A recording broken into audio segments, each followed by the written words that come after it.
আল্লাহ পাক প্রথমে ছেলেদেরকে বললেন, শোনো, সূরা নূর 33 নম্বর আয়াত। আল্লাহ পাক ছেলেদেরকে বললেন, তোমরা তোমাদের চোখ নিচু রাখো, এটা আমাদের দায়িত্ব।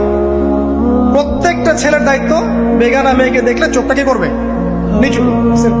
তাহলে আপনি সিডিউসড হবেন, এক কথা। 2 নাম্বার, আল্লাহ পাক আমাদেরকে বললেন, তোমরা তোমাদের লজ্জাস্থানকে হেফাজত করো। কাদেরকে? আমাদেরকে, মানে ছেলেদেরকে। প্রথমে আল্লাহ পাক ছেলেদেরকে বললেন, চোখ নিচু করে রাখো, লজ্জাস্থানে হেফাজত করো। ঠিক আছে?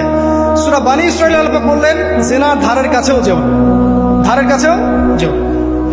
আল্লাহ পাক আরো বললেন, যদি কেউ জিনা করে ফেলে, সূরা নূরে, তাহলে তাকে 100টা বেত্রাঘাত করতে হবে। কয়টা? 100টা, এবং 1 বছরের জন্য তাকে বহিষ্কার করতে হবে। আল্লাহ পাক শাস্তিও দিলেন, শুধু তাত্ত্বিক বিধান দেন নাই, শাস্তিও দিয়েছেন। কারণ শুধু তাত্ত্বিক বিধান দিয়ে হবে?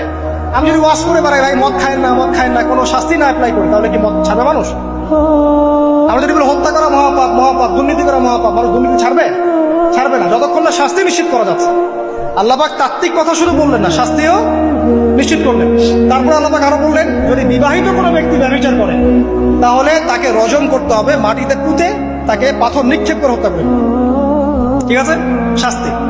এরপরে দেখেন আল্লাহ পাক মেয়েদেরকে বলছেন, মেয়েদেরকে বলছেন, তোমরা মূলত ঘরে থাকো, যদি বাইরের পরিবেশ তোমাদের অনুকূলে না থাকে